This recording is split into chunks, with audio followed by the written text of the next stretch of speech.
He was already seated, phone on airplane mode, jacket folded neatly, boarding complete. But when the flight attendant leaned in, her smile was a knife. "Sir, you're in the wrong seat. First class isn't open to all passengers." It wasn't the words, it was the assumption, the way she said "sir" like it came with an asterisk. The way other passengers looked up, some confused, some smug, none surprised. She didn't check his ticket. She didn't even ask. She just assumed.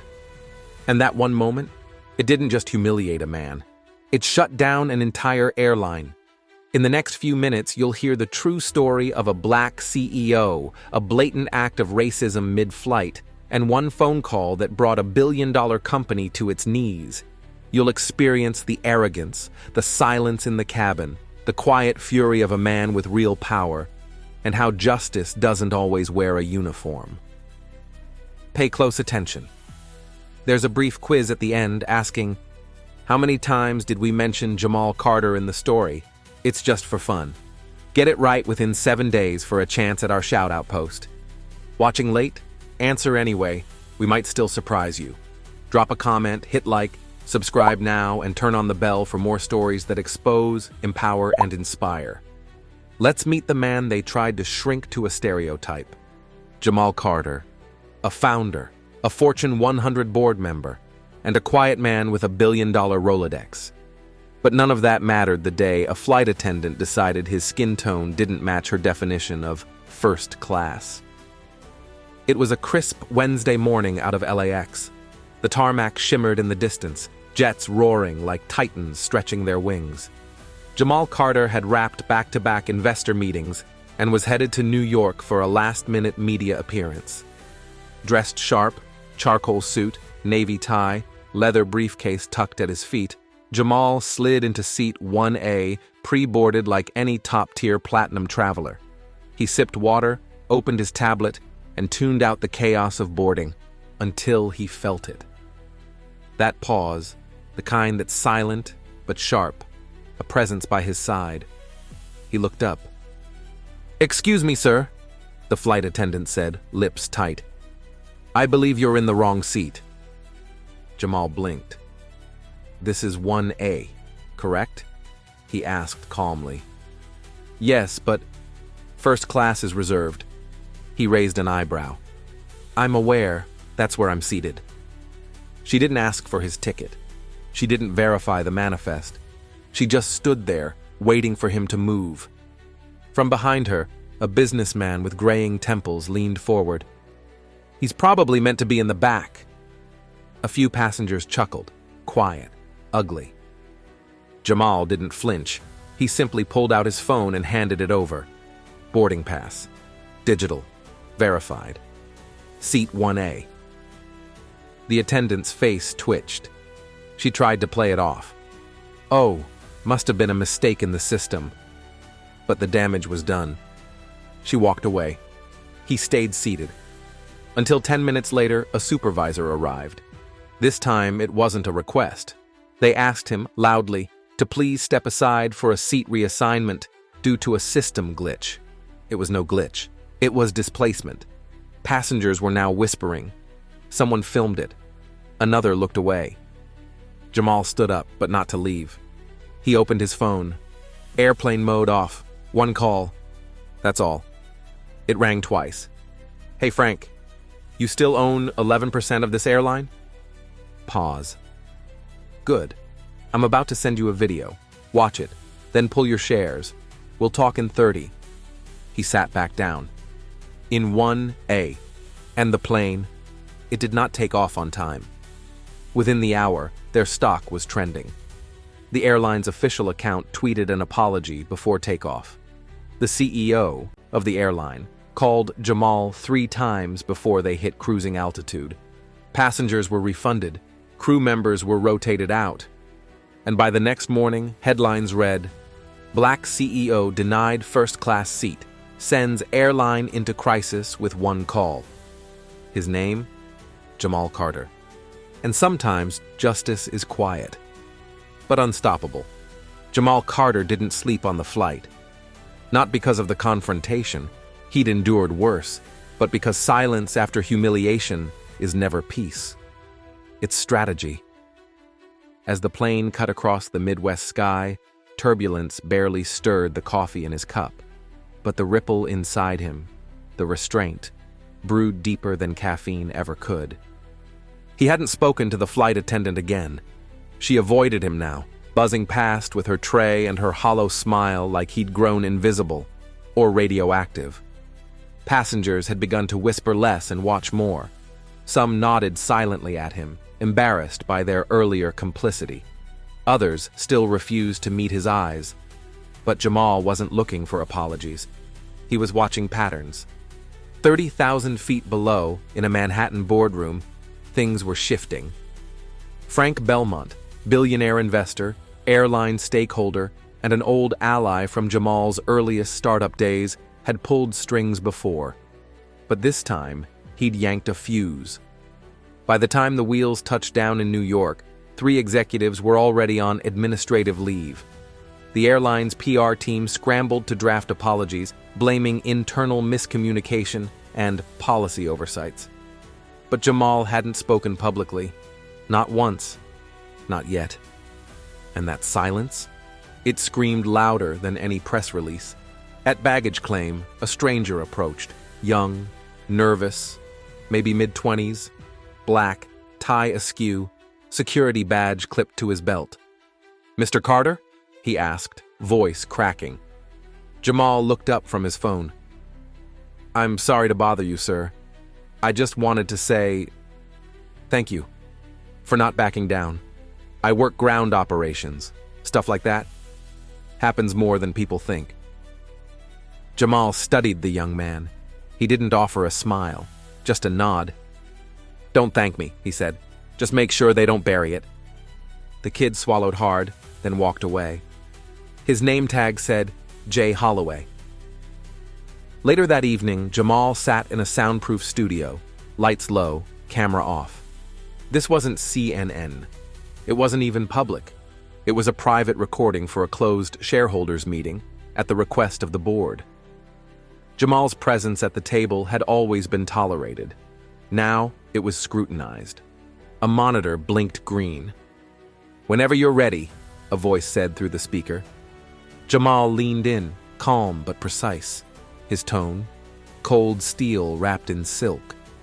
"If this is how your brand treats a paying customer in full view of 30 witnesses and multiple camera angles," he said slowly, "imagine how you treat people without visibility, without leverage, without names." Pause. "If this is not corrected at the root, I will divest publicly, and others will follow." He leaned back. No outro. No threat. Just clarity. The next morning, HR issued a confidential request. They wanted to talk. Not apologize, not explain. Talk. Jamal declined. Instead, he did something far quieter and far more dangerous. He had his assistant forward them a list of names, not enemies, employees, flight attendants, ground crew, gate agents, all people of color, all who had quietly submitted complaints to the airline's diversity hotline over the past 3 years, all ignored. He wasn't just watching the system now, he was holding it up to a mirror, but not everyone applauded. That same day, Jamal received a message, not through official channels, but through a personal email, anonymized, no subject line, just one sentence. "Maybe you've forgotten. You needed us once too." He read it twice. He knew exactly who it was from. Michael Crane, the man who had once mentored him through a brutal acquisition deal 15 years ago. White. Wall Street. Charming when it suited him. Venomous when crossed. Michael had sat on 3 of the same boards Jamal had once fought to earn a seat on. And now, he was reminding Jamal of debts. Jamal didn't reply, but he remembered. Years ago, when Jamal had been raising his second fund, Michael had introduced him to circles still closed to black founders. He'd opened doors and whispered behind them. And even back then, he had said something Jamal could never forget. "You're brilliant, Jamal, but be careful. White folks don't like an ungrateful protege. At the time, Jamal had laughed it off, brushed past the condescension. Now, it read like a warning. The next 48 hours moved fast. News outlets began poking around. The video leaked. Not from Jamal, but from a bystander, an Instagram fitness influencer who posted it with a caption that read, "Wild. Dude paid for his seat. Still got treated like trash. This is why people are mad." It went viral within hours. The airline released a new statement. Polished, performative, too late. Comments flooded in. Some praised Jamal, some defended the airline, some turned him into the problem. Always making it about race. Probably staged. Bet he asked for it. He expected all of it.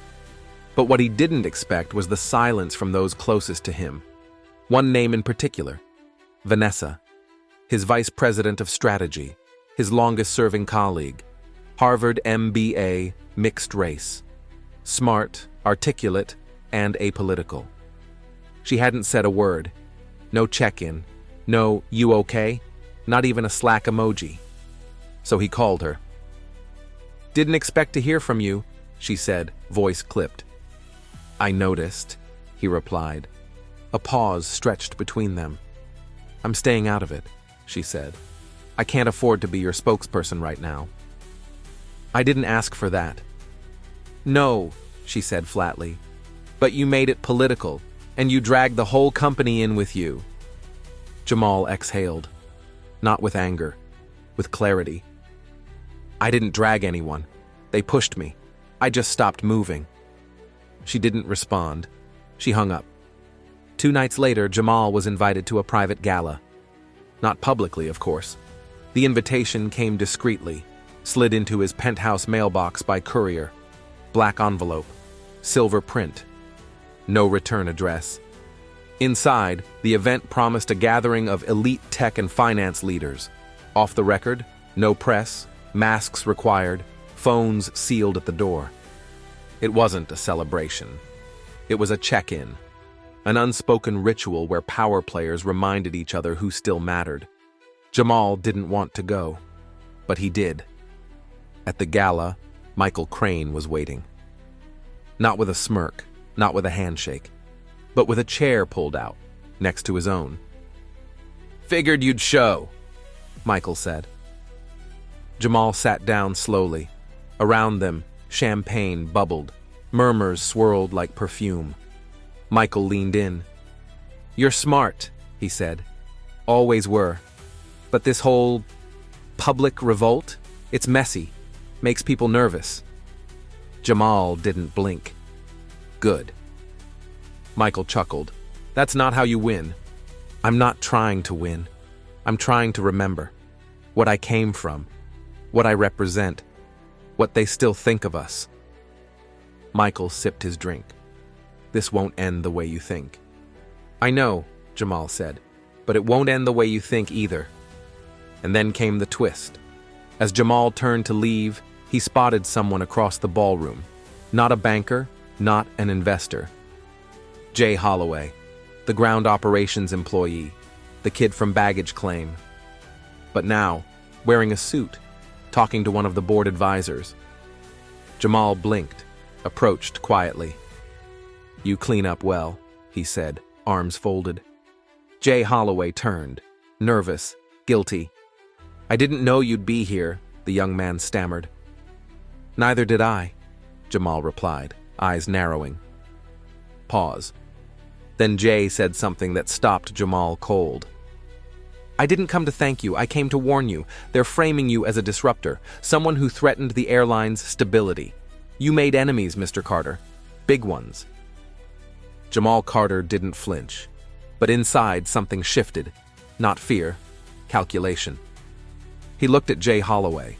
The kid was sweating now, pulling at his collar like the walls were closing in. Not just nervous, cornered. "You've seen the emails?" Jamal asked, tone measured. Jay nodded. "I was pulled into a meeting. They didn't know I was copying the wrong server logs." "And?"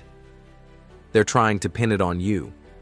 Say you sabotaged investor trust by threatening the board and leaking internal footage.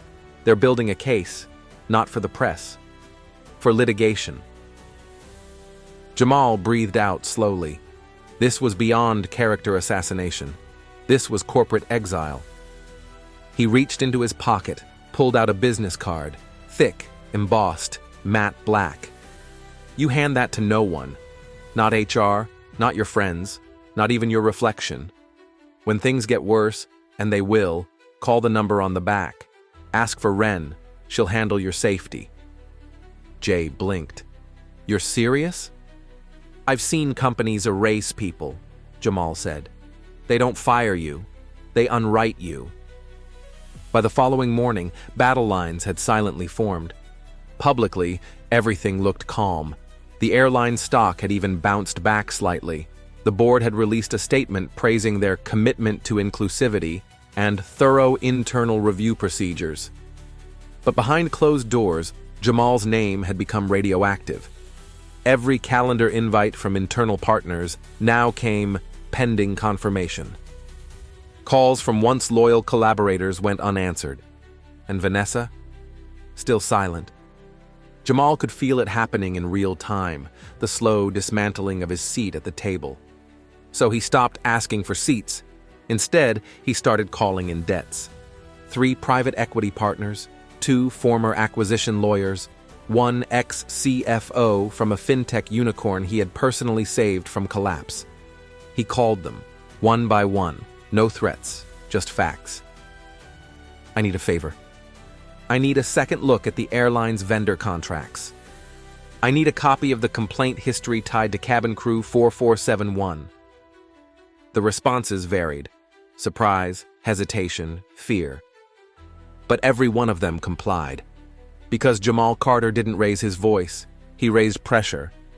Meanwhile, Michael Crane was busy writing the script.